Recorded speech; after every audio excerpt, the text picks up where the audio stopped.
क्या हुआ? मौत को इतना नजदीक देखने से पांव कांपने लगे। एसीपी आज तक अपनी मौत को अपनी हथेली पर लेकर ही चला है, समझे? मौत से कभी डरा नहीं है वो। इतनी बड़ी बड़ी बातें हैं, अब बातों का वक्त नहीं है, अब एक्शन का वक्त है। कूदो एसीपी, छलांग लगाओ। 1 मिनट, लेकिन तुम पर कैसे विश्वास कर सकता हूँ कि मेरे कूदने के बाद तुम इन तीनों को छोड़ दोगे? तुम्हारे पास और कोई चारा भी नहीं। कूदो एसीपी।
ये शो देखते वक्त तो पेट के दर्द की दवा साथ में रखनी चाहिए। हंसते हंसते पेट दर्द हो गया।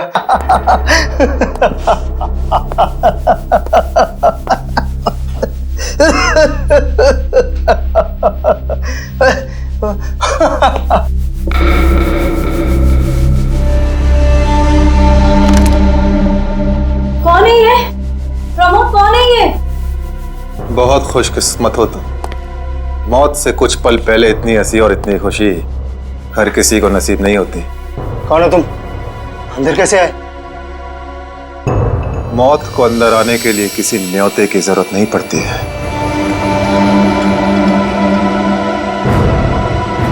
ये क्या कर रहे हो? मैंने क्या बिगाड़ा तुम्हारा? तो रुक जरा, पुलिस को। Happy birthday Tarika. Thank you Shreya. Thank you. Many happy returns of the day. Thank you Siddharth. बहुत खूबसूरत फूल है। श्रेया की चॉइस है। हाँ वो तो है, श्रेया की चॉइस तो कभी गलत हो ही नहीं सकती। हाय सिद्धार्थ। हेलो। हाय श्रेया। हाय पूर्वी। काफी देर कर दी आने में। थोड़ा ट्रैफिक मिल गया रास्ते में। अरे फ्रेडी सर, ये गपागप खा रहे हो? आप तो बोल रहे थे डाइटिंग कर रहे हो। डाइटिंग ही तो कर रहा हूँ। इसके पहले तो मैं 5-5 प्लेटें एक साथ खा जाता था। क्या बात कर रहे हो? हमारे प्लान पे तो पानी फिर गया अभिजीत। अरे ऐसे कैसे? कुछ ना कुछ तो करूंगा मैं। कैसे? हृदय, हाँ उस कमरे में तुम्हारा कोई वेट कर रहा है। मेरा वेट कर रहा है? हाँ। कौन?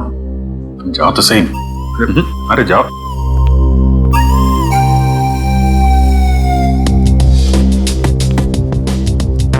हे सिद्धार्थ, वो तुम्हें मेरी जासूसी नॉवेल्स की कलेक्शन देखनी थी ना? चलो दिखाती हूँ। चलो श्री। अरे कभी तो श्रेया को अकेले छोड़ो। ऐसी कोई बात नहीं है ना? चलो। इट्स ओके सिद्धार्थ, जाओ तो। चलो।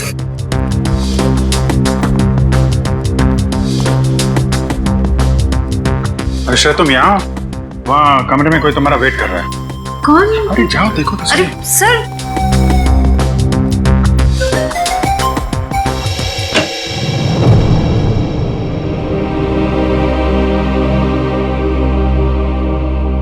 श्रेया, अच्छा किया तुम सिद्धार्थ को अपने साथ यहाँ ले आई। I am very sorry. उस दिन मैंने आपके साथ बहुत बुरा बिहेव किया था।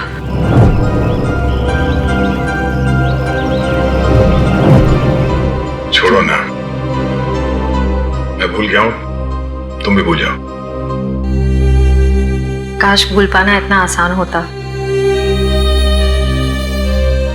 जिंदगी कितनी सिंपल हो जाती है। निश्चय ये यादें ही तो है जो उदास दिलों को जिंदगी जीने का हौसला देती है। अगर यादें ही ना हो तो जिंदगी कितनी बोरिंग हो जाएगी। तो क्या तुमने सिद्धार्थ से शादी करने का फैसला कर लिया? मेरा दिल कुछ और कह रहा है, दिमाग कुछ और। मैं जानता हूं श्रेया, हमारे काम में हम दिल की नहीं दिमाग की सोचते हैं, मगर एक बार सीआईडी ऑफिसर ने एक आम लड़की की तरह सोचो। दिल का इस्तेमाल करो, उसकी आवाज सुनो। मेरे दिल में तो एक ही इंसान का नाम गूंजता रहता है, और वो नाम है श्रेया। सिद्धार्थ। सिद्धार्थ प्लीज, सिद्धार्थ मेरी बात तो सुनो प्लीज। अब सुनने को बाकी क्या रह गया है? पूरी हकीकत मैंने अपनी आंखों से देख ली है। तुम दया से प्यार करती हो ना?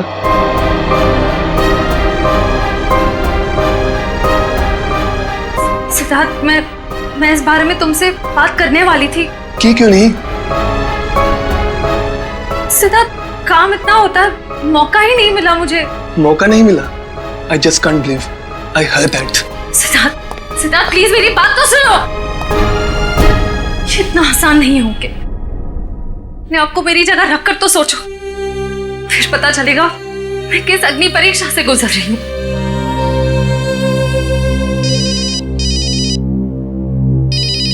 हेलो, कौन? सर, दोनों पति पत्नी थे, प्रमोद और शांति। सर, हमने कभी सपने में भी नहीं सोचा था कि हमारे होटल में ऐसा कुछ होगा। एक मिनट, आप बाहर खड़े रहिए।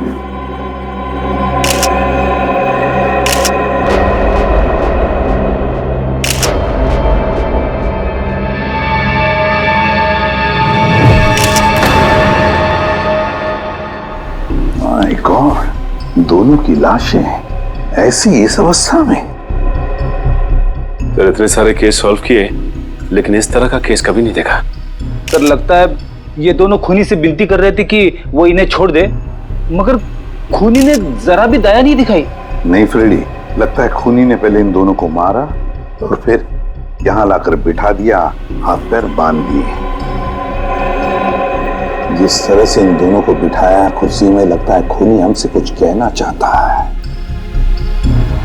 ये देखो, कम से कम 6-7 वार तो किए इस बेचारी पर। ऐसे इतनी बेरहमी से मारा है जैसे ये खूनी कोई सिर फिरा हो, या फिर बदले की आग में ये सब किया है उसने।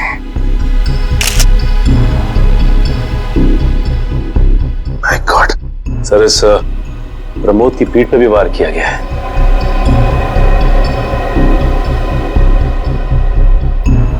क्या हुआ? सर, इसकी सांसें चल रही है, जिंदा ही। प्रमोद जिंदा है? तुम्हें जल्दी से इसे हॉस्पिटल ले जाओ, इसका जिंदा रहना बहुत जरूरी है। संभाल के, चल। आजा।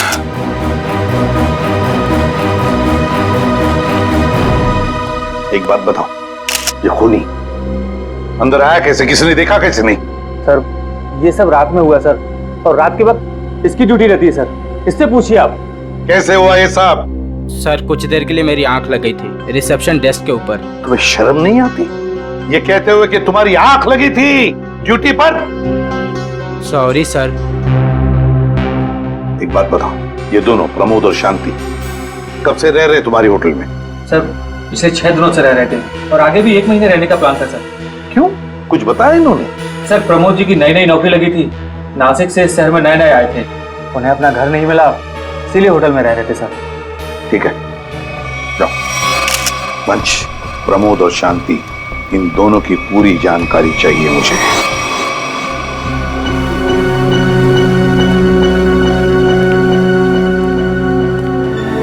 हाँ सचिन, ये प्रमोद कैसा है? सर, डॉक्टर ने ऑपरेशन शुरू कर दिया है, थोड़ी देर में पता चल जाएगा सर। लगता है सचिन, ये खूनी शांति को ही मारने आया था, प्रमोद को नहीं। देखो ना, उसने प्रमोद पर सिर्फ एक ही वार किया और फिर देखा तक नहीं कि वो जिंदा है या मर गया।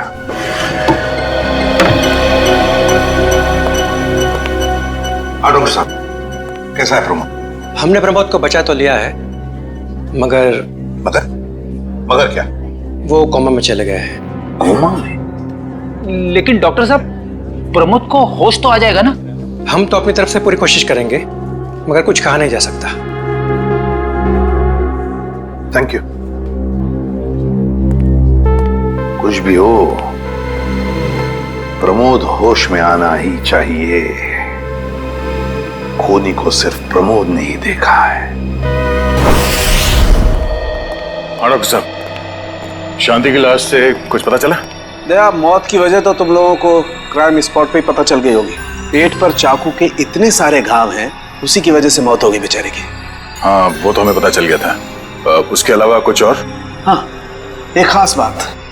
2 महीने पहले इसका किडनी का ऑपरेशन हुआ था। ये देखो, इसमें फोटो है। किडनी का ऑपरेशन?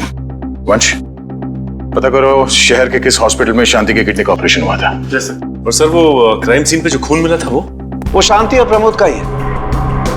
खूनी ने खून करने से पहले एक एक कदम फूंक फूंक कर रखा है। हाँ, काफी प्लानिंग की है खूनी ने इस जुर्म को अंजाम देने के लिए। उसे पता था कि ये प्रमोद ऑफिस से कितने बजे वापस आता है, और वो होटल के कमरे में पहुंच गया जब दोनों मौजूद थे। पर सर, अगर उसका मकसद शांति को ही मारना था तो वो तो प्रमोद के आने से पहले ही जुर्म को अंजाम देकर वहां से फरार हो सकता था। हाँ, ये बात तो है। मुझे लगता है खूनी ने प्रमोद के ऊपर सिर्फ एक ही बार वार किया, और वो इसलिए क्योंकि वो चाहता था कि वो कोमा में पहुंच जाए और जिंदा लाश बन जाए। सर, लगता है ये खूनी कोई एक्सपर्ट है जो अच्छी तरह से जानता था कि वार कहाँ पे करना है। सर, वो एक्सपर्ट नहीं, मुझे तो सरफिरा लगता है। वरना मारने के बाद इन्हें प्रार्थना की पोजीशन में क्यों बैठा था? कोई तो गहरा कारण है सबके पीछे जो इस खूनी के अतीत से जुड़ा हुआ है। क्या प्रमोद की बीवी का खून हो गया और प्रमोद कोमा में है? जी हाँ। खैर, अब ये बताइए कि पिछले कुछ दिनों से प्रमोद का स्वभाव कैसा था? क्या वो डरा डरा रहता था या कुछ और अजीब बात? नहीं, ऐसा तो कुछ नहीं था। पर हाँ सर, मैंने उनको काम में बहुत सारी गलतियां करते देखा। साफ साफ बताइए, प्रमोद किस तरह की गलतियां कर रहा था? बेसिक अकाउंटिंग की गलतियां। मुझे तो हैरानी हो रही थी कि इतने काबिल और इतने क्वालिफाइड इंसान ऐसे बच्चों वाली गलतियां कैसे कर सकता है कोई। वो तो अच्छा हुआ कि मैंने उनकी गलती देख ली, वरना पूरी अकाउंट शीट खराब हो जाती। सर, मुझे तो लगता है उन्हें काम आता ही नहीं था। ऐसा कैसे हो सकता है?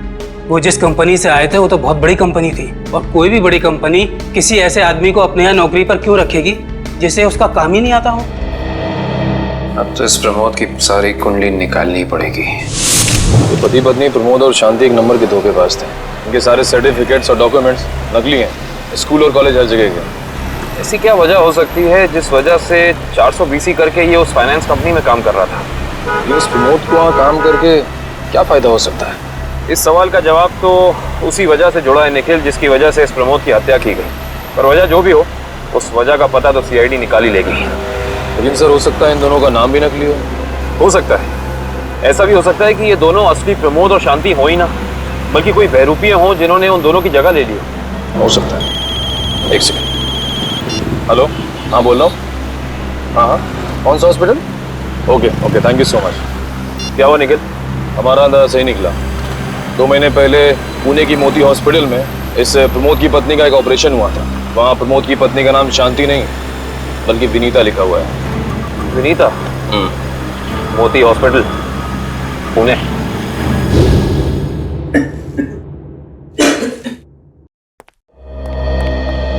एक्सक्यूज मी, एक वक्त पे सिर्फ एक ही मरीज अंदर आएगा? हम लोग सीआईडी से। सीआईडी? मगर यहाँ मुजरिम कौन है?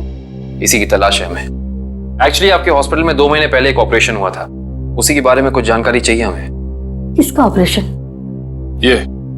ये दोनों आपकी हॉस्पिटल में आए थे? ये तो मिसेस विनीता कुमार हैं। हाँ, मिसेस विनीता कुमार। और ये इनके पति, इनकी मौत हो गई? जी हाँ, विनीता कुमार का खून हो चुका है और उनके पति प्रमोद अब कोमा में है। डॉक्टर, ये बताइए कि मिसेस विनीता कुमार ने किडनी का ऑपरेशन कराया था ना? जी हाँ। हम उसके मेडिकल रिपोर्ट्स देख सकते हैं?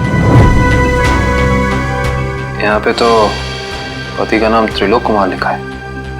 मतलब त्रिलोक बन गया प्रमोद और विनीता बन गई शांति। इस पेपर में उनके घर का एड्रेस लिखा हुआ है। चल के पता करें, शायद कुछ पता चल जाए। नहीं निखिल, कोई फायदा नहीं होगा। इनकी पहचानों की तरह इनका एड्रेस भी नकली होगा, देखना। हाँ, हमने इन्हें ऑपरेशन के कुछ रिपोर्ट्स कोरियर की थी, मगर वो कोरियर वापस आ गए थे।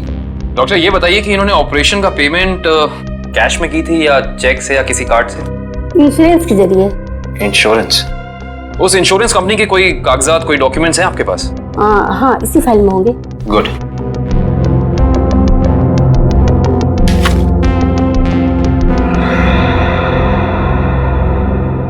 Base health insurance. अंकित, सभी अकाउंट्स और सभी खाते अच्छी तरह से बंद हो जाने चाहिए। कल शाम 5 बजे तक ऑडिटर आ जाएगा। हो जाएगा सर। कभी सपने में भी नहीं सोचा था कि हमारी कंपनी का अंत इतना बुरा होगा। ये किस अंत की बात कर रहे हैं आप लोग? जरा विस्तार से समझाइए। अगर आप अपने पैसे वापस लेने आए हैं तो भूल जाइए, क्योंकि जब तक अदालत अपना फैसला नहीं सुना देती तब तक हम किसी के रुपए वापस नहीं कर पाएंगे।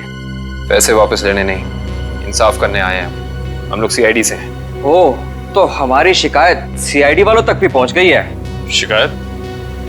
ऐसा क्या कर दिया आपकी इस कंपनी ने? हमारी कंपनी ने नहीं, उस त्रिलोक ने आसमान की तरफ प्रगति करती हुई हमारी कंपनी के नाम को रातों रात मिट्टी में मिला दिया और हमें दिवालिया कर दिया उसने। त्रिलोक? एक सेकंड, आप इस त्रिलोक की बात तो नहीं कर रहे? हाँ हाँ, यही तो है वो। पर इसे क्या हुआ? किसी ने इसकी जान लेने की कोशिश की है। फिलहाल ये कोमा में। ये तो होना ही था, इतने लोगों को जो धोखा दिया इसने। किस धोखे की बात कर रहे हैं? हमारी कंपनी के क्लाइंट्स को झूठे सपने दिखाकर कहा कि सबके पैसे एक ही महीने में 2 गुना कर दूंगा, पर सबके पैसे बटोरकर 9 तो 11 हो गया वो। और क्लाइंट हमारी कंपनी से पैसे वापस मांग रहे हैं। बैंकक्रप्ट हो गया। इतने सालों से कंपनी की बनी बनाई इज्जत मिट्टी में मिल गई। खोए हुए पैसे और खोई हुई इज्जत तो फिर से कमाई जा सकती है, पर खोई हुई जान तो वापस नहीं आ सकती ना। क्या त्रिलोक ने किसी की जान भी ली है? हाँ, हमारी कंपनी के सीईओ अनुज जी, जो कि सदमे को बर्दाश्त नहीं कर पाए और दिल का दौरा पड़ने से उनकी मौत हो गई। कहीं ये सारा हमला अनुज जी का कोई करीबी तो नहीं कर रहा है? अनुज जी की मौत का बदला लेने के लिए हो सकता है। अनुज जी के परिवार में कौन कौन है? उनकी पत्नी सुधा, जो कि अभी सदमे में है, और उनका बेटा विक्की। विक्की? इस विक्की का फोन नंबर दीजिए जरा। विक्की के फोन का सिग्नल यहीं आसपास बता रहा है। मूविंग है। अच्छा, अभी भी मागाधीर रोड की तरफ मुड़ा है। मागाधीर?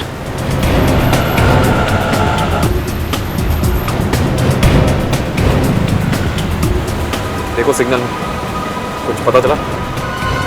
एक मिनट में, क्या हुआ? इस विक्की के फोन का सिग्नल यहीं आसपास बता रहा है। कहीं विक्की इस बाइक पे तो नहीं? हाँ सर, हो सकता है ये विक्की है। चेक करते हैं।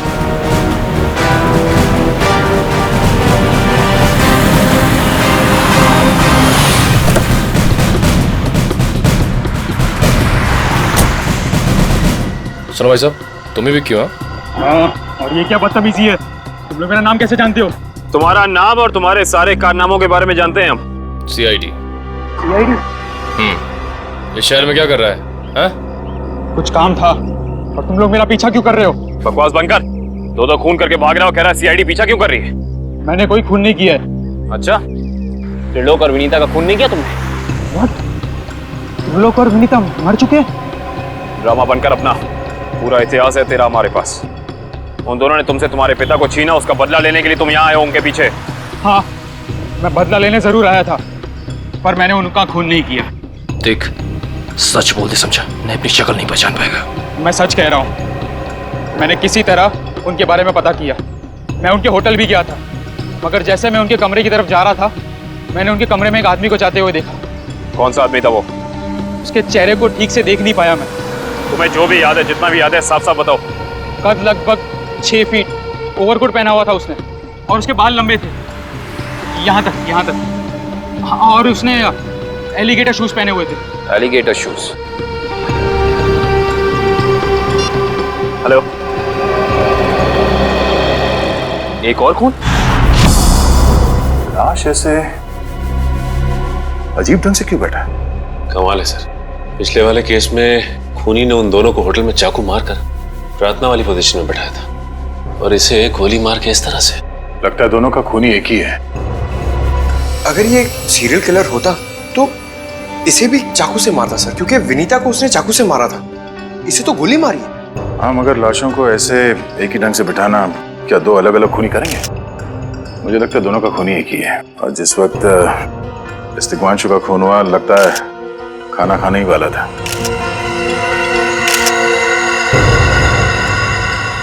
सर यहाँ पे दूसरी प्लेट भी पड़ी है, कहीं ऐसा तो नहीं कि ये तिग्मांशु की बीवी के लिए थी? मैम सब तो 1 हफ्ते के लिए गाँव गई हुई है, 1 हफ्ते के बाद लौटेगी। तो क्या घर में कोई और आदमी था जिसके लिए तिग्मांशु ने एक और प्लेट में खाना डाला? नहीं साहब। अच्छा, जब तुम घर वापस आए उस वक्त ये दरवाजा खुला था या बंद था? नहीं साहब, बंद था। तो फिर तुम घर के अंदर कैसे आए? साहब ने एक चाबी मेरे पास भी दे रखी है। तो जो कोई भी था, ऐसा लगता है कि तिग्मांशु उस आदमी को जानता था। एक काम करो सचिन, पंकज, घर की अच्छी तरह से तलाशी लो, देखो कुछ मिलता है क्या।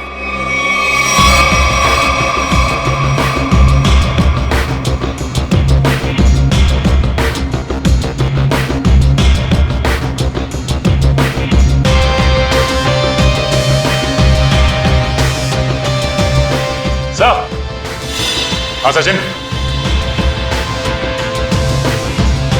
सचिन, ये देखिए सर, यहाँ से शीशा निकाला गया है, चिटकनी खोली गई है और यहाँ से बाहर जाने का रास्ता भी है। मतलब कोई अंदर यहाँ इस खिड़की से आया था? सर लेकिन इस घर में तो सेफ्टी अलार्म भी है सर। अगर यहाँ से कोई अंदर आया है तो सेफ्टी अलार्म बजना चाहिए था और सिक्योरिटी गार्ड को भी अंदर आना चाहिए था। अब इसका जवाब तो सिक्योरिटी गार्ड ही देगा।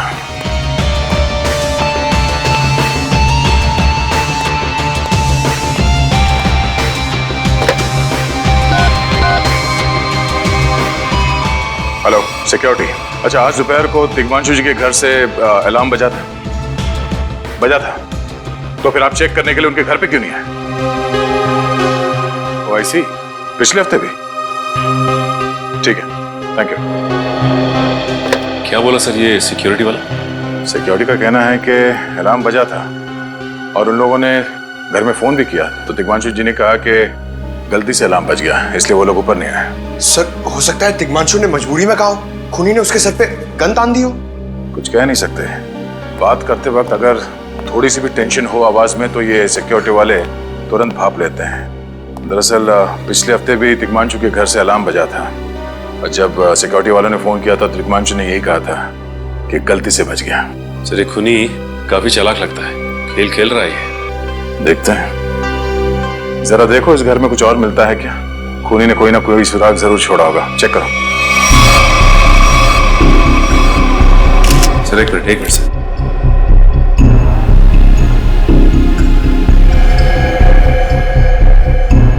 ये देखिए सर खून। खून यहाँ कैसे?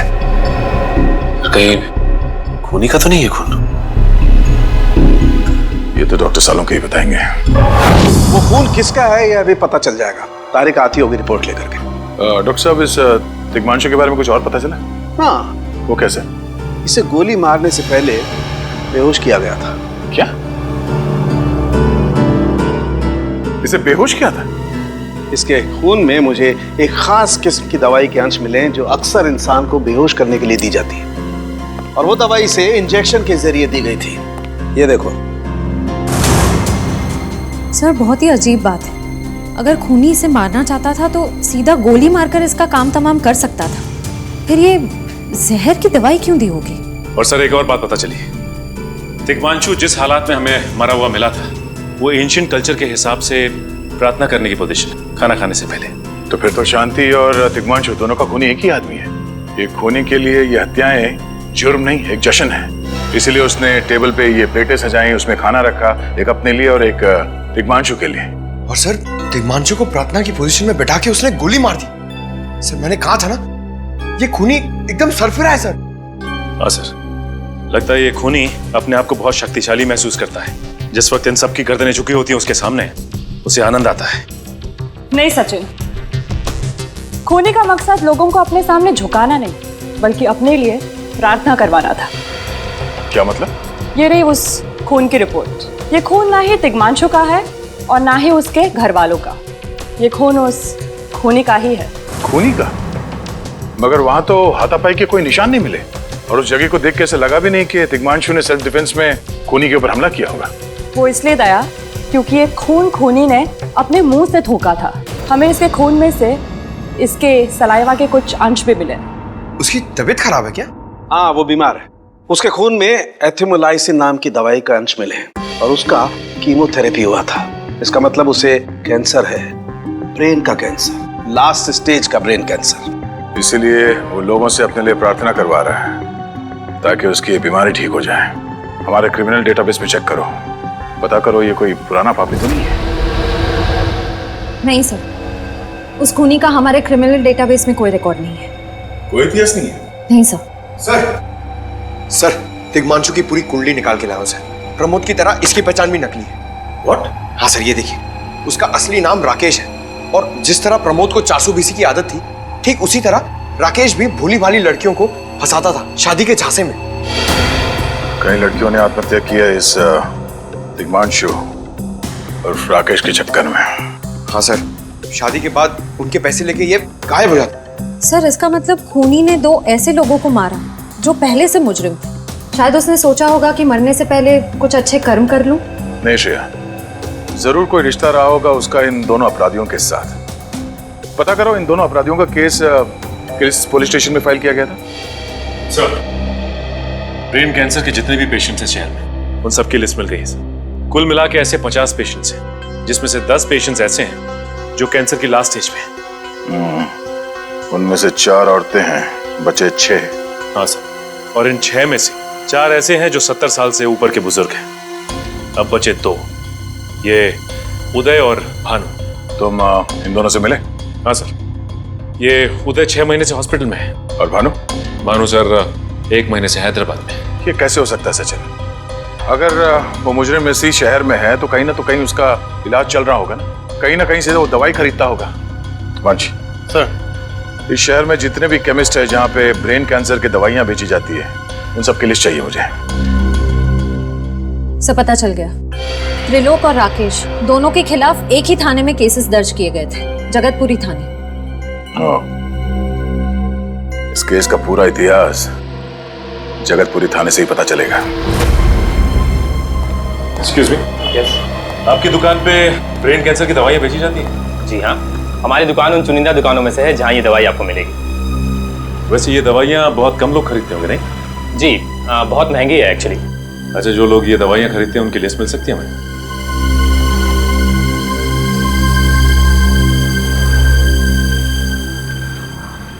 ये रही वो लिस्ट।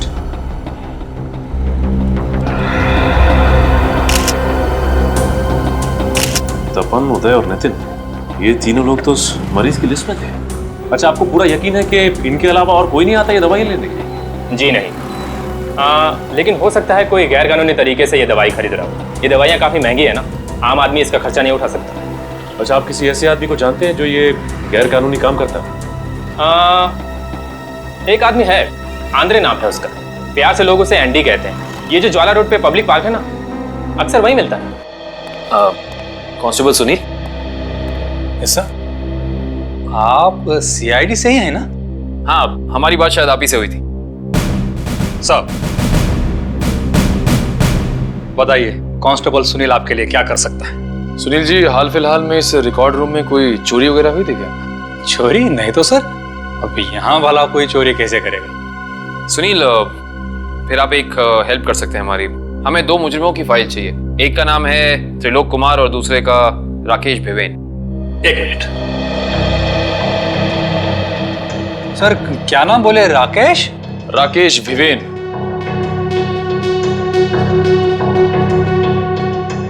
कमाल है, इसकी फाइल तो है नहीं यहाँ। अच्छा, वो दूसरा नाम क्या बोले? त्रिलोक कुमार। इसकी भी नहीं है? दोनों की फाइल्स नहीं। हाँ सर, लेकिन यहाँ पर चोरी की तो कोई घटना नहीं घटी। पता नहीं फाइलें गायब कैसे हो गई। सुनील, यहाँ याद करने की कोशिश करो, हाल ही में कोई दुर्घटना घटी थी क्या? पिछले महीने ऑफिस एरिया में आग लग गई थी, तो अच्छा हुआ फायर ब्रिगेड वाले जल्दी आ गए और हमारे रिकॉर्ड्स नष्ट नहीं हुए।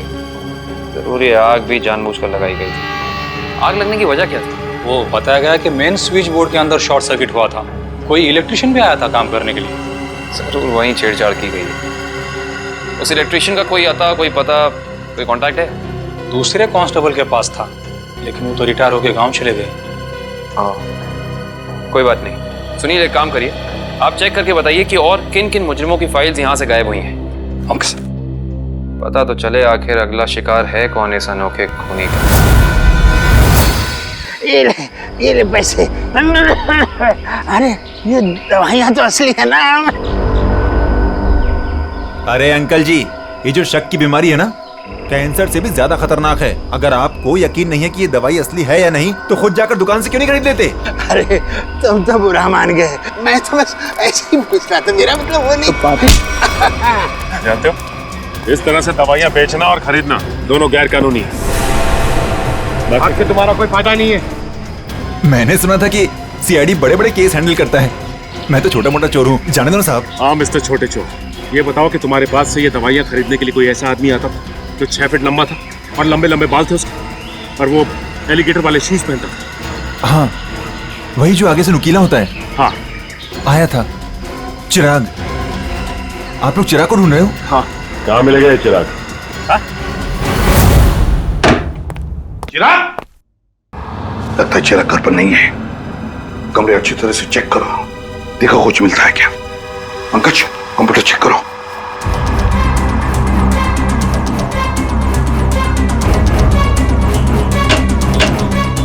सर, ये देखिए, पूरी अलमारी गन्स और चाकू से भर रखी इस चिराग ने। My God. सर, हाँ, अंदर के कमरे में से ये पुलिस रिकॉर्ड रूम से फोन है। हेलो जी, कहिए। कौन? संदीप, स्वाधीन और हेमंत। ओके, ठीक है। कौन है ना? सर, त्रिलोक और तिग्मांशु की तरह इन तीनों की फाइल भी चोरी हुई है पुलिस रिकॉर्ड रूम से। मतलब अभिजीत, अब ये चिराग इन तीनों में से किसी एक को मारने वाला है।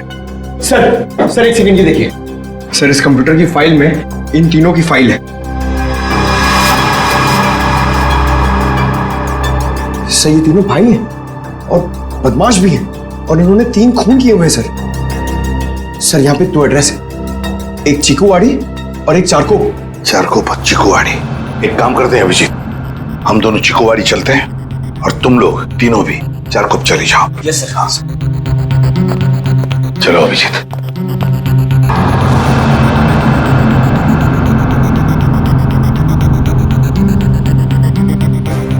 क्या हुआ सर? अभिजीत, ये पेन, ये मेरा पेन है अभिजीत। आपका पेन? यहाँ पे कैसे सर? ये पेन मैंने जग्गा को दिया था, जग्गा को। जग्गा सर? वो आपका खबरी? हाँ अभिजीत, मेरा खबरी। मगर जग्गा तो मर चुका है सर। हाँ अभिजीत, तो मर चुका है, लेकिन जिस खून में तलाशी करने में मदद की थी जग्गा ने हमारी, उस वक्त वो खून भी इसी तरह हो रहे जैसे आज हो रहे हैं। खून करने के बाद लोगों को प्रार्थना की पोजीशन में रखा जाता है। चलते हैं सर। नहीं अभिजीत, क्योंकि अभिजीत जिस तरह से वो खून किए जा रहा है, लगता है मुझे संदेशा भेज रहा है, तो मुझे मिलना चाहता है अकेले में।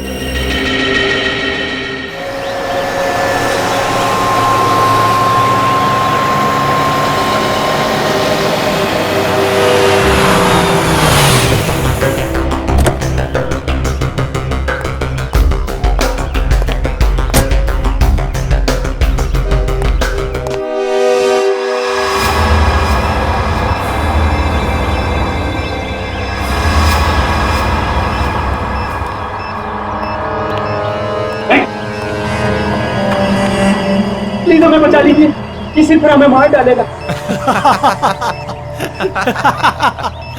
घबराओ मत, मैं इसे भी प्रद्युम्न हूं, कुछ नहीं होने दूंगा तुम्हें। इनकी बातों को ज्यादा सीरियसली मत लेना, इन्हें तो झूठे वादे करने की आदत है, और इतनी बड़ी बड़ी बातें करने से पहले एसीपी जरा मेरा इंतजाम तो देख लो। बस रिमोट के इस बटन को दबाना है और ये तीनों हमेशा के लिए बूम, धरती से गायब। क्यों कर रहे हो तुम ये? क्या गलत कर रहा हूँ? हाँ बोलो। पर ये तीनों तो वैसे भी कानून से भागे हुए अपराधी है ना, तो इन्हें मारकर क्या गलत कर रहा हूँ मैं? इन्हें सजा देने का हक तुम्हारा नहीं, सिर्फ कानून का हक ही है। बस यही तो प्रॉब्लम है, जब तक तुम कानून में हो कुछ नहीं हो सकता। क्या क्या चाहते हो तुम मुझसे? पहले अपनी ये गन मुझे दो। एसीपी, मुझे अपनी गन दो, वरना मैं ये रिमोट दबा दूंगा। एसीपी, मैं 3 तक गिनूंगा। 1 2 3। नहीं,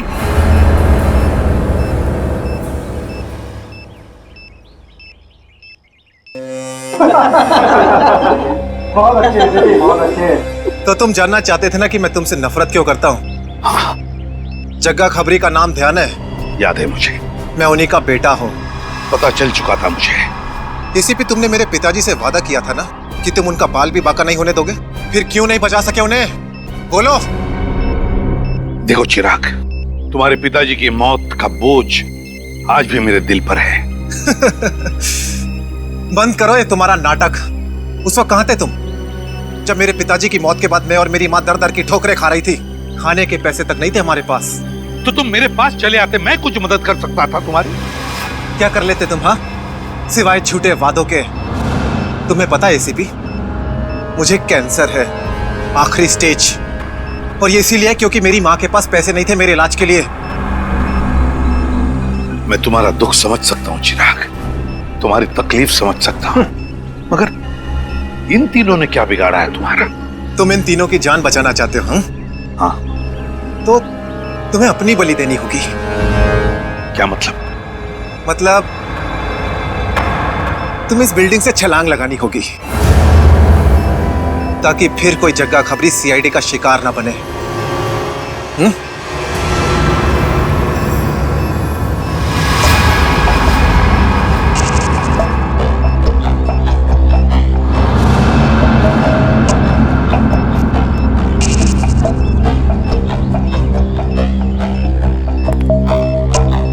ठीक है, मंजूर है।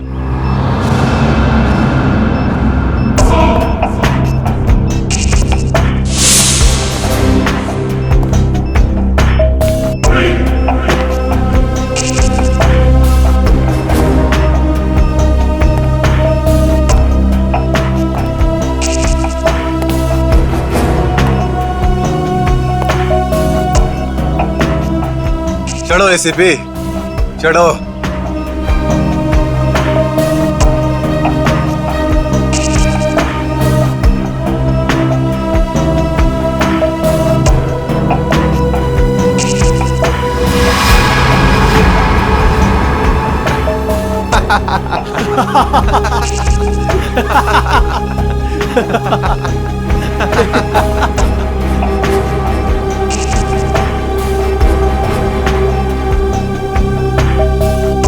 ऊपर जाकर मेरे पिताजी से माफी जरूर मांग लेना। क्या हुआ?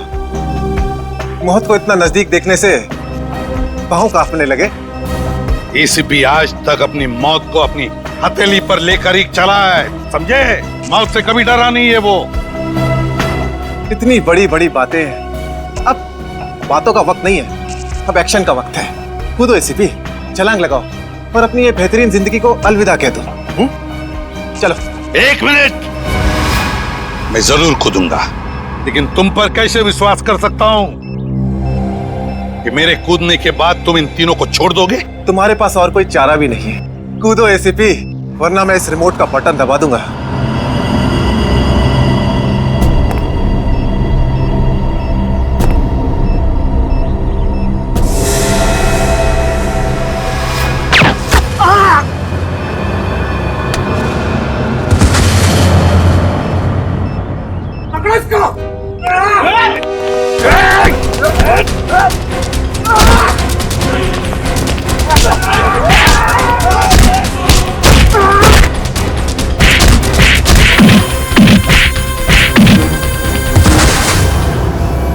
बस मिस्टर चिराग, बहुत चला लिया न्याय की अदालत। सीआईडी का काम सीआईडी को सौंप दो। रेडी? पंकज, उन तीनों के शरीर से बॉम्ब हटा दो संभाल के। और तुम मेरे दोस्त, मेरा खबरी जग्गा के बेटे लगते ही नहीं। उस बेचारे ने तो अपनी जान कुर्बान की हमारी मदद करने में, कानून की मदद करने में, मगर तुम, लानत है तुम पर, जैसे घटिया काम करने निकले थे। दो खून किए तुमने, तुम्हें तो शायद फांसी ही होगी, फांसी।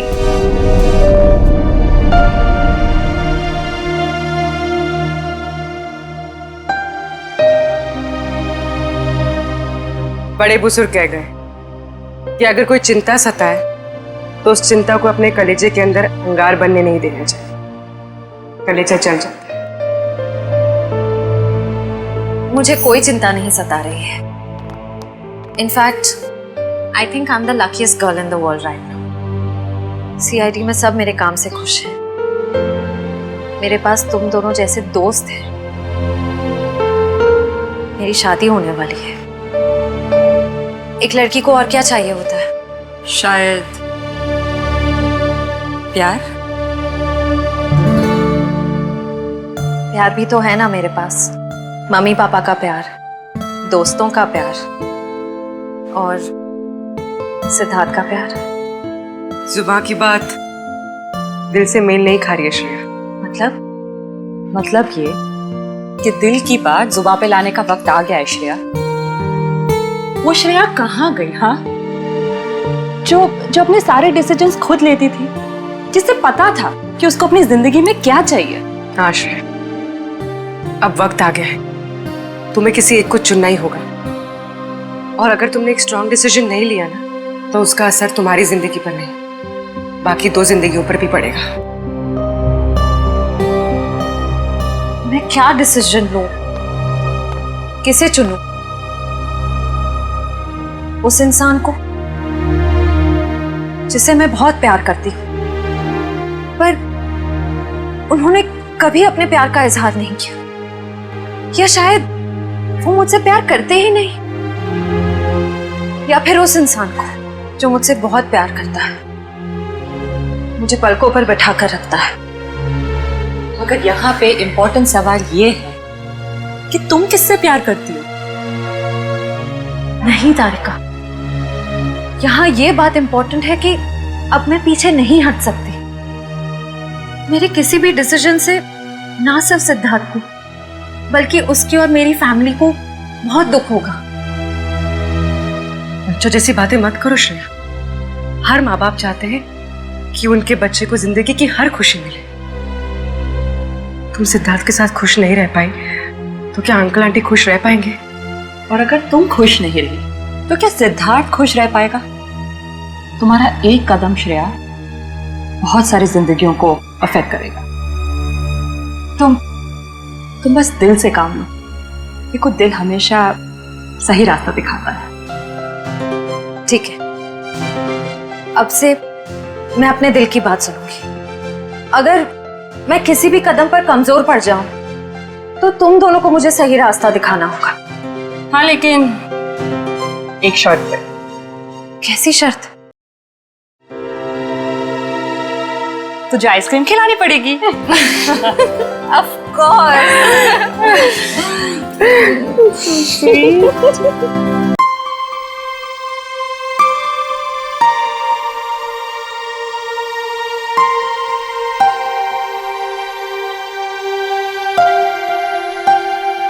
मम्मी पापा,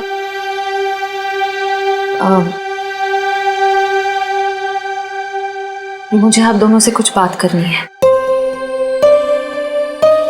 क्या बात है बेटा, बोलो ना। मुझे सिद्धार्थ से शादी नहीं करनी। क्या? साथ लग रहा है तुम्हें रिश्ता तोड़ना? बस कह दिया और हो गया। जुबान से बात निकली नहीं और रिश्ता खत्म। आराम से अल्पा, आराम से। आराम से अल्पा, अल्पा। मम्मी, अल्पा, डॉक्टर ने कहा था ना अपना ख्याल रखने को। पानी पियो, पानी पियो। क्या हुआ है मम्मी को? पापा, क्या हुआ है मम्मी को? आप क्या छुपा रहे हैं मुझसे? पापा प्लीज बोलिए ना, क्या बात है? क्या हुआ है मम्मी को? हम नहीं चाहते थे कि तुम्हें कोई टेंशन हो। टेंशन?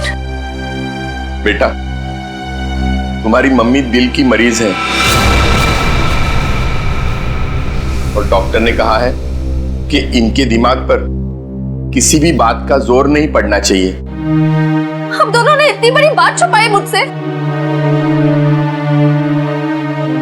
मुझे माफ करना बेटा, तुम्हारी माँ ने मना किया था।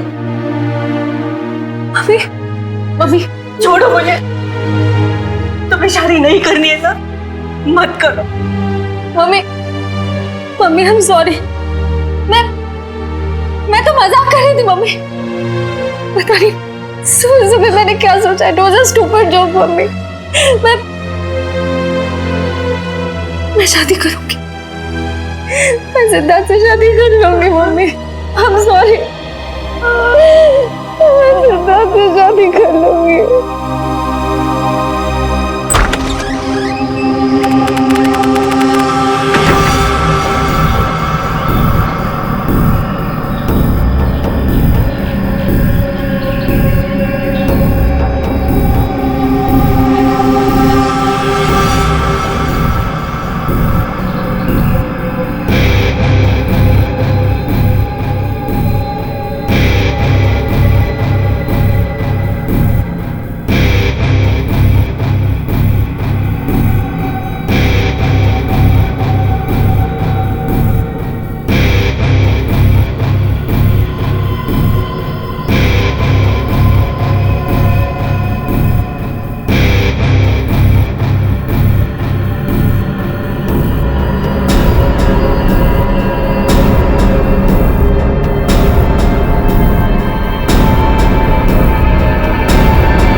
सर, शरीर पर और कोई चोट या घाव का निशान नहीं है।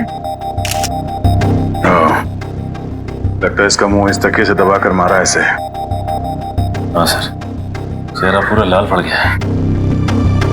तो पिछले 6 महीने में दुल्हन का तीसरा खून है। हाँ निखिल, लगता है कोई दुल्हनों को शादी के वक्त ही मार रहा है। ये क्या हो गया मेरी बच्ची को? क्यों मार दिया किसी ने मेरी रिया को? हम लोग भी वही पता करने की कोशिश कर रहे हैं। आप हमें ये बताइए कि आखिरी बार रिया को जिंदा किसने देखा था? सर, हम दोनों उसके साथ आखिर तक थे और हम रिया का मेकअप करके नीचे कुछ काम के लिए चले गए थे। तब तक रिया बिल्कुल ठीक ठाक थी? हाँ सर, वो बिल्कुल ठीक थी। उसके बाद कमरे के अंदर किसी को जाते हुए देखा था? सर, हम लोग तो शादी की तैयारी कर रहे थे, हमें नहीं मालूम कि उसके कमरे में कौन गया था। हाँ सर, रिया की आंटी को मैंने उसके कमरे में जाते हुए देखा था। हाँ सर, उन्होंने कहा था कि उन्हें रिया से कुछ जरूरी काम है। कौन? रिया की आंटी कौन है? नेहा। नेहा कहाँ चली गई नेहा? अभी तो यहीं थी। घर में खून हुआ है, घर के सारे लोग यहीं पर हैं और नेहा कहीं चली गई। जरा देखो, ढूंढो कहाँ है वो। आप आइए मेरे साथ।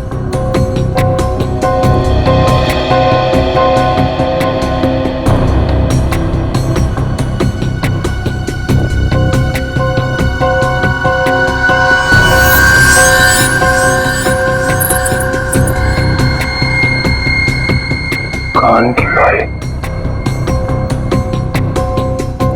इशिता, जरा चेक करना दुल्हन के दोनों कान में वाली है। Yes sir.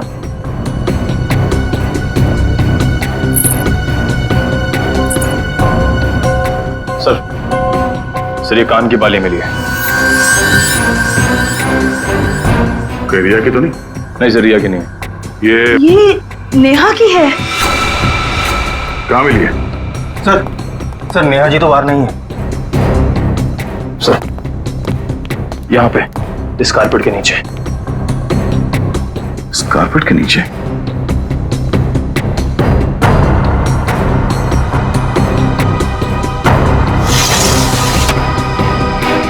ओह नो, या नीचे कोई गिरा हुआ है।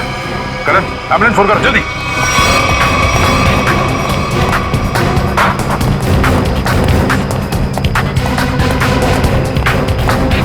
ये भगवान, ये सब क्या हो गया? रुकिए रुकिए आप लोग। हे भगवान, ये सब क्या हो गया? गाँव देख के लगता है कि ये ऊपर से ही गिरी है। और कहीं भी कोई चोट के निशान नहीं है सर। हो सकता है नेहा जी को किसी ने खिड़की से धक्का दे दिया। कुछ कह नहीं सकते निखिल, इस बॉडी की पोजीशन देखो, लाश इस दीवार खिड़की के एकदम नजदीक पड़ी है। और ऐसा अक्सर तब होता है जब कोई खुदकुशी करने की कोशिश करता है। अगर किसी ने इसे धक्का दिया होता तो लाश दीवार से और दूर यहाँ पर कहीं पड़ी होती। सर, रिया को मारने के बाद इन्होंने अपनी जान क्यों ली? पकड़े जाने का डर। नेहा रिया के कमरे में गई, उसकी जान ली और उसके बाद उसे ऐसा लगा होगा कि उसने कोई गलत काम किया है, इसलिए खिड़की से नीचे कूद गई। या फिर ये नेहा किसी के दबाव में थी, किसी के कहने पे उसने रिया की जान ली और उसके बाद उसने खुदकुशी कर ली। मगर सर, दबाव डाल कौन सकता है?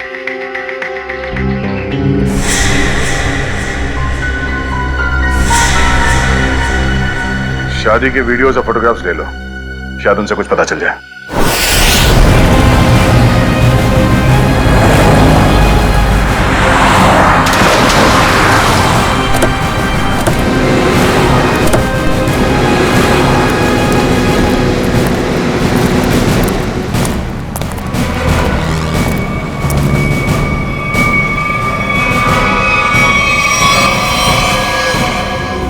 ये गाड़ी गेट से टकराई है और इन दोनों के सिर आगे यहाँ पे है। पंकज, गाड़ी को सही से चेक करो, देखो कोई सुराग मिलता है क्या। सर। अच्छा, अब ये बताइए कि एक्सीडेंट हुआ कैसे? ये गाड़ी यहाँ टकराई किससे? एकाएक मेरी नजर गाड़ी पे गई साहब। एकाएक गाड़ी आड़ी टेढ़ी चल रही थी साहब। मुझे खुद भी नहीं समझ में आ रहा था गाड़ी को हो क्या गया है। लगता है सर गाड़ी ड्राइवर के कंट्रोल में नहीं थी। हाँ सर, मैंने भी देखा था। अच्छा, याद करने की कोशिश कीजिए कि एक्सीडेंट से कुछ वक्त पहले इस गाड़ी के आगे पीछे कोई गाड़ी थी या कुछ अजीब चीज जो याद हो। सर, एक गाड़ी चल रही थी उसके आगे, लेकिन सर वो तो बहुत दूर थी। Okay sir. हाँ सर पर लगी चोट के अलावा शरीर पर और कोई चोट का निशान नहीं। अच्छा सर, गाड़ी के चारों टायर बराबर हैं और ब्रेक में भी कोई प्रॉब्लम नहीं लग रही है। अगर गाड़ी पूरी तरह से सही है तो फिर गाड़ी आड़ी टेढ़ी क्यों चल रही थी?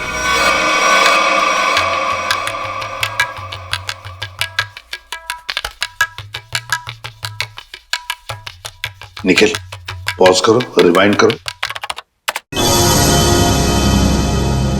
और फिर वहां से प्ले करो जहां पर वो पेंट्री बॉय रिया की आंटी को सॉफ्ट ड्रिंक दे रहा है।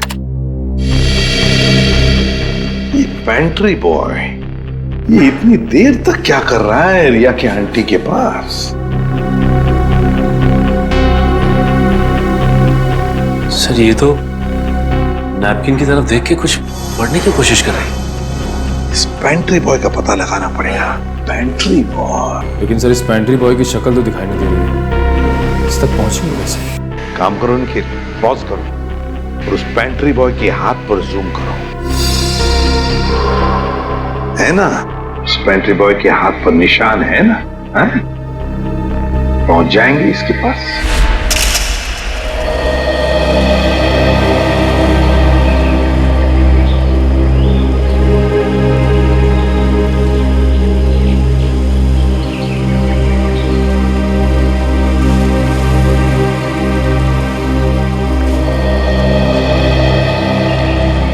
थैंक यू यहाँ आने के लिए।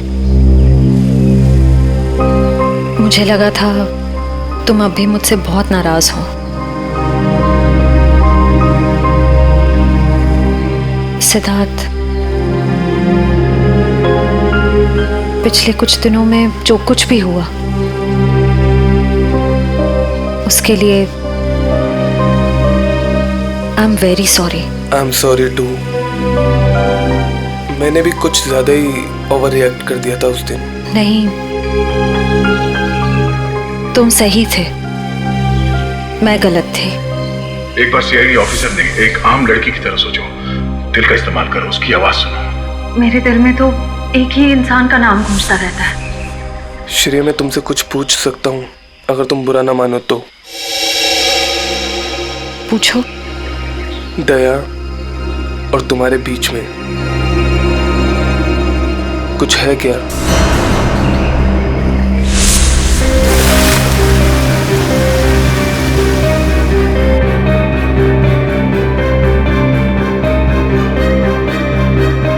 तुम्हारी मम्मी दिल की मरीज है।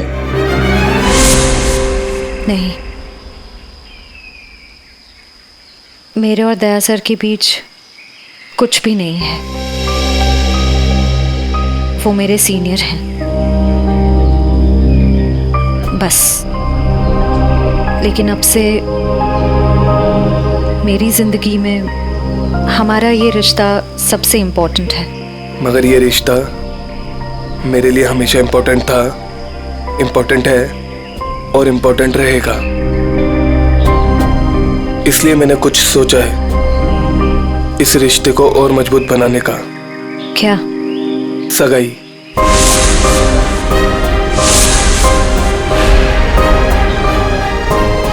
क्या हुआ श्रेया,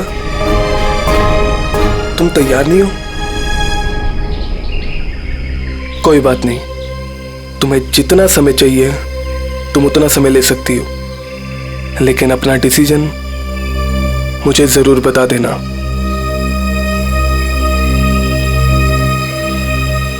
सिद्धार्थ, कब करनी है सगाई? जितना जल्दी हो सके।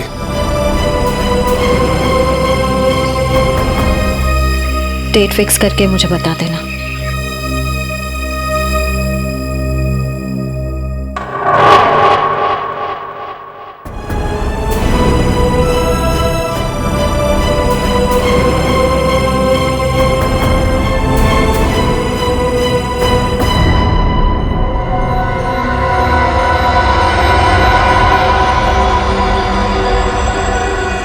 एक मिनट वैभव, इसके चेहरे पर दोबारा इसे स्कैन करो, नाक के एरिया के आसपास। होल्ड। ये बात है, एक मिनट। ओह,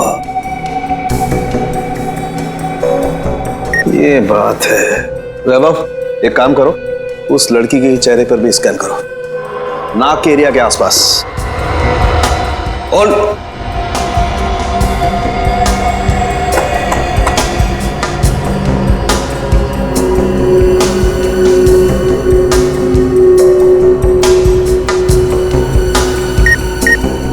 ये बात है। क्या बात है सर उनके? बॉस, इन दोनों की मौत जहर की वजह से हुई है। इन दोनों की नाक के अंदर जहर के ट्रेसेस हैं। देखो, ये देखो। यार, नाक में जहर ये कैसे हो सकता है सर उनके? आनंद साहब, क्योंकि इनकी कार में से तो हमें जहर जैसी कोई चीज नहीं मिली, और ना ही इनके पर्स या इनकी पॉकेट में कुछ भी नहीं। नाक में जहर आया कहां से होगा? गया कहां से इनके नाक में जहर? जहर कार में ही था। कार में था? लेकिन सर, कार के अंदर हवा में जहर कहां से आ सकता है, जबकि दरवाजे खिड़की से बंद थे? तो फिर एक रास्ता है।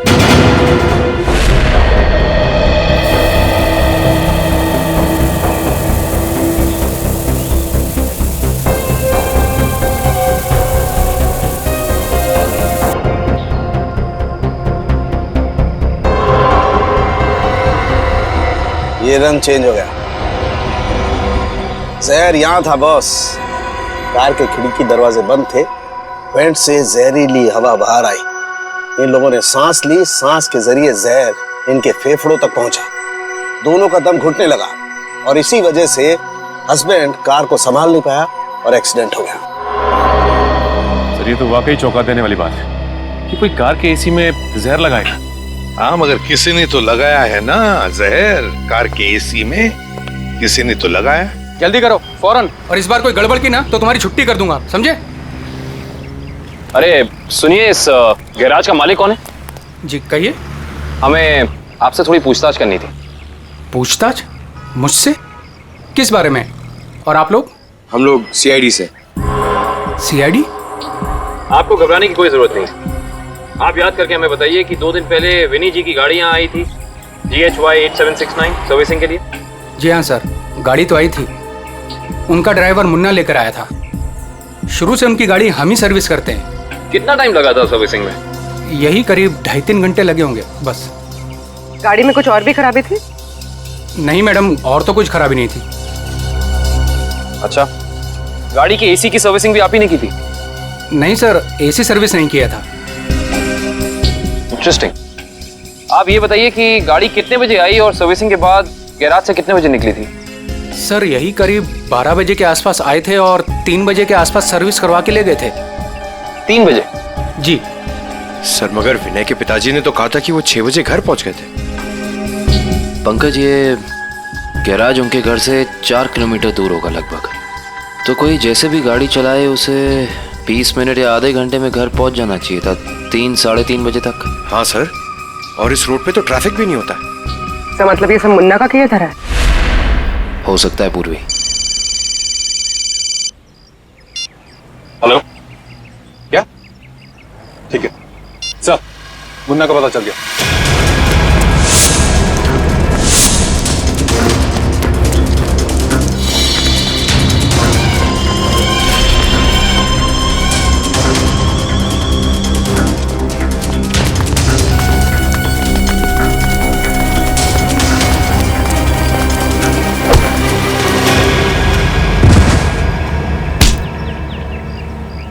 ना जाने तुम लोगों को भागने का इतना शौक क्यों है।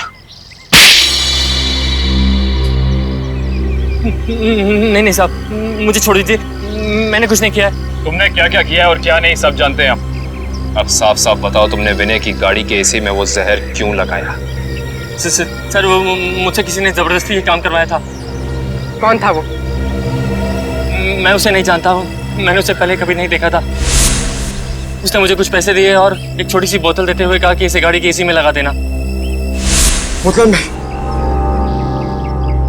में क्या था, पूछा नहीं? पूछा था ना, पर उसने कहा कि तुम्हें इससे कोई मतलब नहीं है। जब मैंने उसकी बात मानने से मना कर दिया तो उसने मुझे धमकी देते हुए कहा कि वो मेरे पूरे परिवार को खत्म कर देगा। मैं डर गया था साहब। तुमने उस आदमी का चेहरा देखा? नहीं सर, नहीं। कहाँ चढ़ा हुआ था उसकी गाड़ी का? हाथ देखा था मैंने उसका। उस हाथ पे कोई निशान था? हाँ सर, हाँ, यहाँ पर एक निशान था। गाड़ी का नंबर तो देखा होगा? नहीं। हाँ सर, हाँ। क्या? हाँ। निकलते वक्त उसने ड्राइवर से ये कहा था कि गाड़ी मीरपुर की तरफ ले चलो। सर, सर जिन दुल्हनों को अब तक मारा गया है उनमें एक चीज कॉमन मिली है। वो क्या? सर, लड़कियों के परिवार वाले 15 से 20 साल पहले दीनापुर नाम के गांव में रहते थे। दीनापुर? हाँ सर। है कहाँ ये दीनापुर गांव? सर, मुंबई से बाहर एक छोटा सा गांव है। सर, इसका मतलब खूनी उन्हीं लड़कियों को मार रहा है जिनके परिवार वाले दीनापुर से जुड़े हुए थे कभी ना कभी। 20 साल पहले ना गांव की 2 लड़कियों का कुछ गांव वालों ने शादी के मौके पे ही मार दिया था। ऐसा क्या किया था उन लड़कियों ने? प्यार किया था।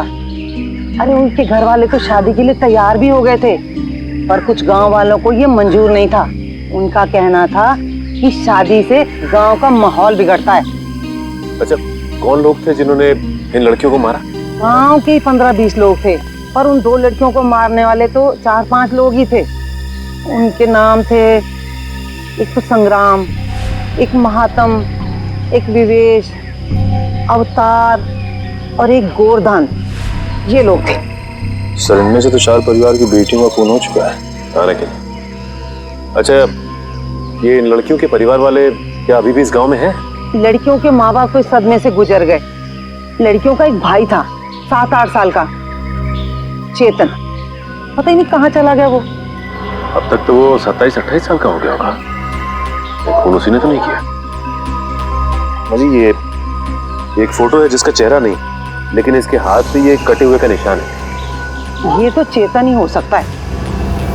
जब लड़कियों की शादी हो रही नहीं थी ना, तब तलवारें चली थी। वो अपनी बहनों को बचाने गया और तलवार उसके हाथ पर लगी, तभी ये निशान हुआ था। तो इसका मतलब खूनी इनका भाई ये चेतन ही है। चेतन है वो खूनी जिसने दीनापुर की उन 4 लड़कियों का खून किया। बदला लिया उसने, अपने दोनों सगी बहनों के खून का बदला लिया। सर, हमारी जानकारी के हिसाब से उन सगी की बहनों के खून में 5 लोगों का हाथ था, जिनमें से 4 की बेटी को तो वो अपना शिकार बना चुका है सर। और सर, अगर इस 5वें परिवार में कोई बेटी है तो एक खूनी उसको अपना अगला शिकार जरूर बनाएगा। हाँ, अवतार है ना, महात्म, विशेखा, गुरदान, संग्राम, 4 परिवार की बेटियों को तो वो मार चुका है, बचा है एक परिवार। सर? हाँ कविन, पता चला खूनी मीरपुर क्यों गया था? नहीं सर, पर यह पता चला है कि मीरपुर में एक सामूहिक शादी होने वाली है, जिसमें से एक दुल्हन के माँ बाप 20 साल पहले दीनापुर में रहते थे। मतलब दीनापुर के परिवार की बेटी की शादी अब मीरपुर में है? तो क्या ये परिवार अब मीरपुर में रहता है? यस सर, ये परिवार वहीं रहता है। कौन सा परिवार है ये? सर, लड़की के पिताजी का नाम गुरदान है। गुरदान? गुरदान का परिवार? गुरदान की बेटी की शादी मीरपुर में? तो फिर अब चेतन जरूर आएगा मीरपुर, गुरदान की बेटी को मारने के लिए।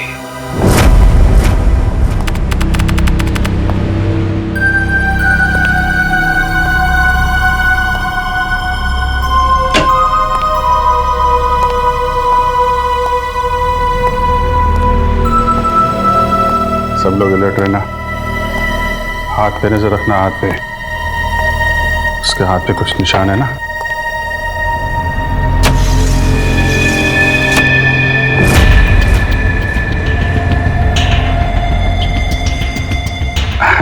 और कितना टाइम है आप लोगों को अभी? बस 5 मिनट।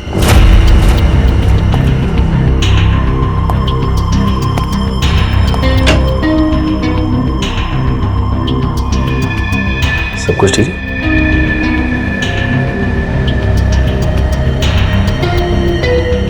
आगे जल्दी है, थोड़ा जल्दी। अरे भाई साहब। हाँ भाई साहब। कोई खबर? कोई खबर नहीं सर। अलर्ट रहना, अलर्ट।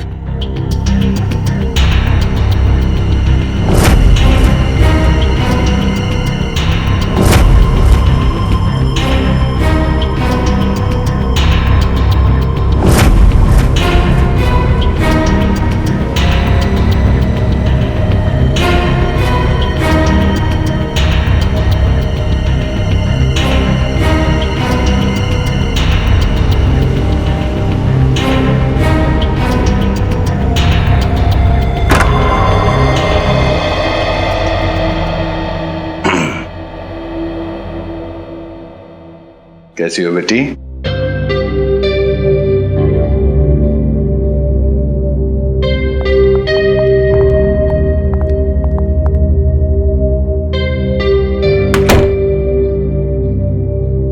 सब ठीक है? हाँ सर, अब तक तो कोई गड़बड़ दिखाई नहीं दे रही है।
हेलो तारिका, तारिका, तारिका, तारिका,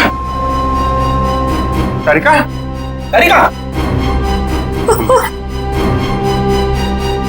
तुम ठीक हो? हैं? तारिका? हाँ, मैं ठीक हूँ। ये सब कैसे हुआ? हैं? हाँ, एक औरत आई, उसने घूंघट पहना हुआ था। मैंने उससे पूछा कि बाहर सब कुछ रेडी है, तो उसने कोई जवाब नहीं दिया। फिर उसने एकदम से बड़ा खंजर निकाला, मेरे पे हमला करने की कोशिश की। मैं अपने आप को बचाने के लिए भागी, पैर फिसल गया और उसके बाद मुझे कुछ नहीं याद है। कुछ नहीं, ये सब हमारा ध्यान भटकाने की कोशिश की गई है। घूंघट के अंदर वो खून ही था। श्रेया, तुम ठीक तो ना? हाँ सर, मैं ठीक हूँ। क्या हुआ? वो तारिका पे हमला हुआ है। हाँ, वो खूनी यही कही है और वो औरत के भेष में भी हो सकता है, इसलिए सावधान रहना।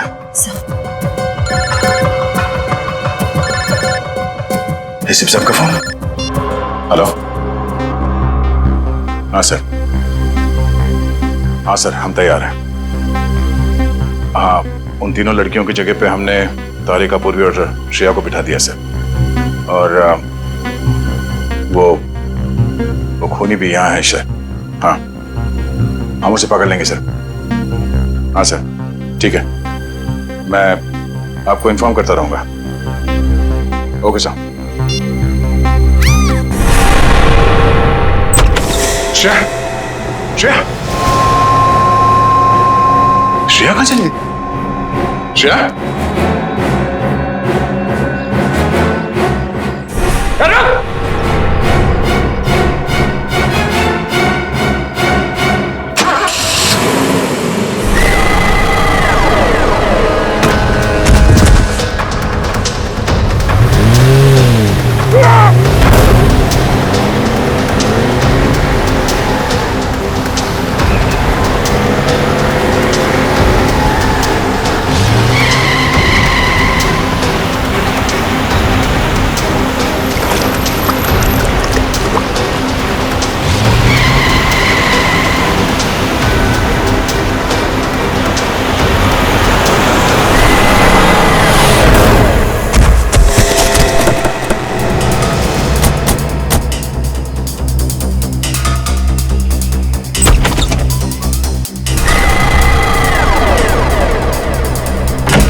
दया वहीं रुक जा, वरना ये लड़की आज काम से जाएगी।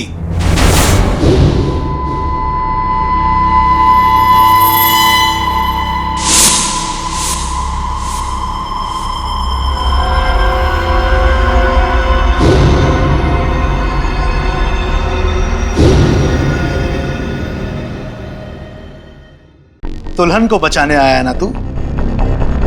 अब पहले ऐसे मारूंगा, फिर तुझे भी इसके पास भेज दूंगा।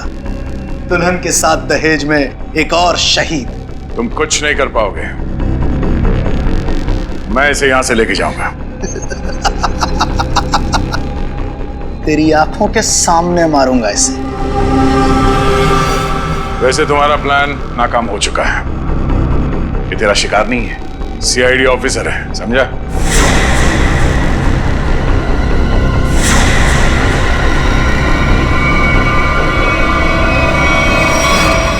इंस्पेक्टर श्रेया, तुम? कैसा लगा हमारा खेल? लड़की बदल कैसे गई? चेतन साहब, लड़की तो हमने सही उठाए थे, पता नहीं कैसी चेंज हो गई है। मैं तुम दोनों को नहीं छोड़ूंगा। मेरा प्लान बर्बाद किया तुम दोनों ने, अब तुम्हारे साथ खून का खेल खेलूंगा मैं। तेरा सपना धरा का धरा रह जाएगा चेतन। तू जानता नहीं है किससे उलझ रहा है। सीआईडी से ना, दया से ना, इसे इसकी औकात दिखाऊंगा मैं आज। असली दुल्हन को गायब किया था ना तूने, अब तू दुल्हन बनकर दिखा और ले जा अपनी श्रेया को अपने साथ, अपनी सीआईडी वाली दुल्हन को। औरत मर्द की ताकत भी होती है और कमजोरी भी। क्यों दया, बनेगा ना दुल्हन? ये चाकू हटा गर्दन से, गर्दन से चाकू हटा। मैं तैयार हूं। नहीं सर, सर प्लीज, सर आप यहाँ से चले जाइए सर प्लीज। नहीं श्रेया, तुम्हें लिए बिना मैं यहां से नहीं जाऊंगा। अरे ये तो बसंती और वीरू का याराना है। बनाओ इस दया को दुल्हन, पहनाओ इसे चूड़ियां और दिखाओ इसका तमाशा सारी दुनिया को।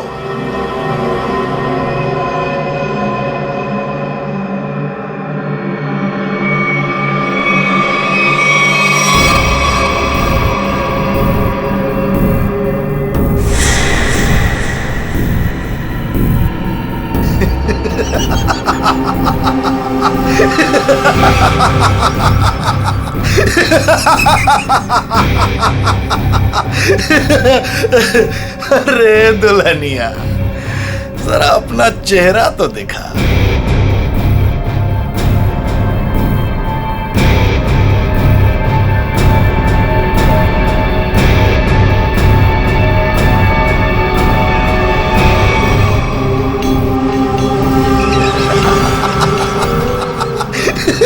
अरे वाह वाह दुल्हनिया वाह।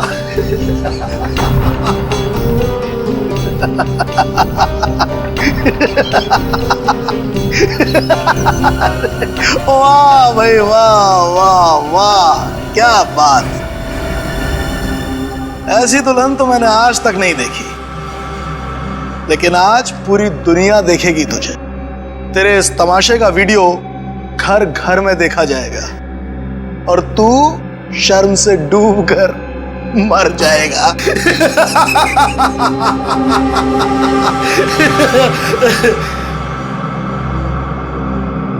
गलत, गलत कहा तुमने। मुझे शर्म नहीं, गर्व हो रहा है कि आज मैं उस मां के रूप में हूं जिसने इस दुनिया को जन्म दिया, उस बहन के रूप में हूं जो हर भाई की ताकत होती है, उस बेटी के रूप में हूं जो इस दुनिया के साथ कदम से कदम मिला के चलती है। औरत कमजोरी का नाम नहीं, ताकत का नाम है, शक्ति का नाम है, साहस का नाम है। अरे भाई देखो, ये दुल्हन तो डायलॉग भी बोलती है और अब ये नाचेगी भी। क्यों बसंती? सॉरी, दयावंती, दयावंती नाचेगी ना अपने इस वीरू, सॉरी, अपनी श्रेया को बचाने के लिए।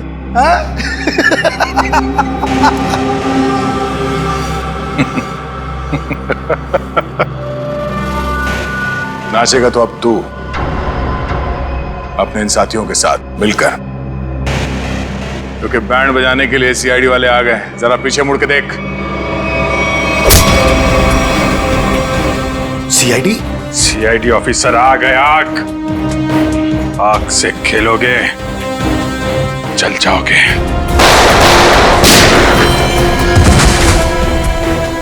कोई होशियारी नहीं। कर नीचे, इधर रख, इधर रख।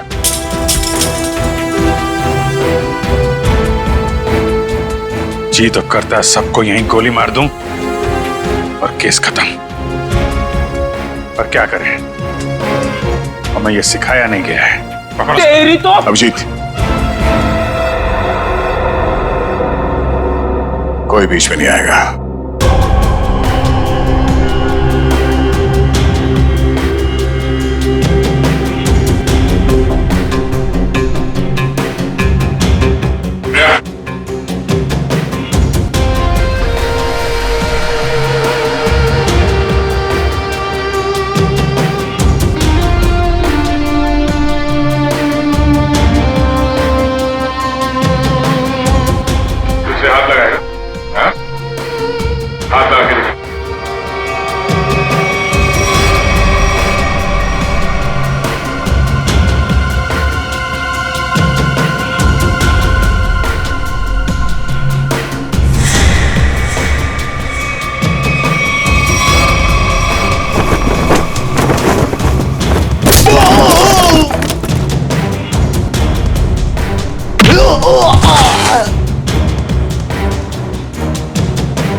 तो करता यहीं गाड़ दूं, लेकिन दोस्त ने मना किया है।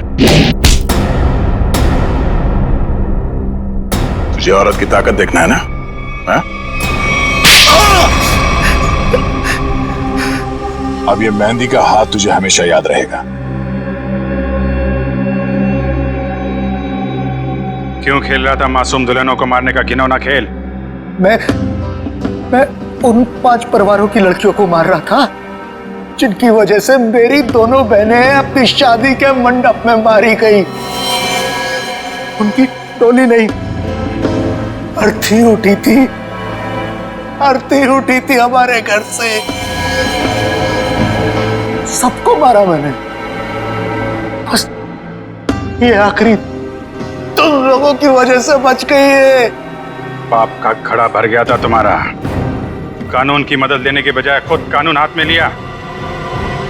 सिर्फ फांसी होगी तुम्हें, फांसी।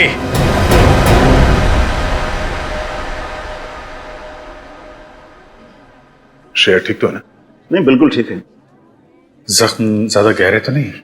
नहीं, ज्यादा गहरा नहीं है, लेकिन फिर भी जख्म को भरने में थोड़ा वक्त लगेगा। खून भी ज्यादा निकल चुका है तो थोड़ी कमजोरी रहेगी, बट डोंट वरी, आप उन्हें घर ले जा सकते हैं। Excuse me. श्रेया,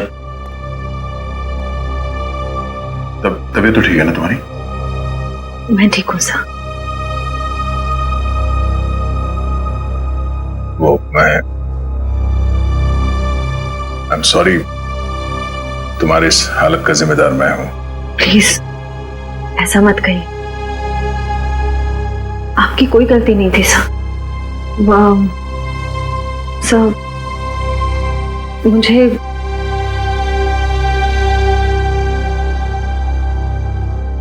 मुझे आपसे कुछ कहना है। हाँ बोलो। समझ नहीं आ रहा कैसे कहूं, लेकिन मैंने फैसला कर लिया। I'm sorry सर, मैं जानती हूँ कि मेरे इस फैसले से आपको बहुत हर्ट हो सकता है, लेकिन मेरे पास और कोई रास्ता नहीं है। श्रेया, श्रेया, तुम ठीक तो हो?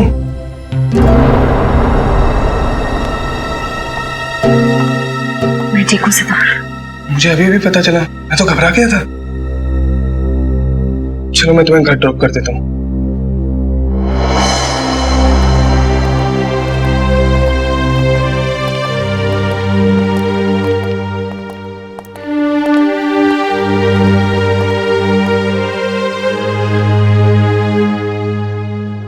श्रेया,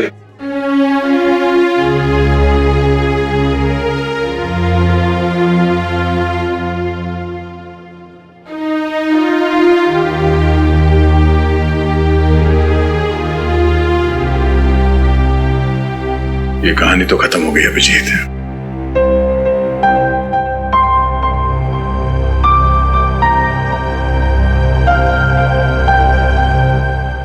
इस तरह के और भी एपिसोड देखने के लिए हमारे चैनल को सब्सक्राइब करें और बेल आइकन दबाना ना भूलें।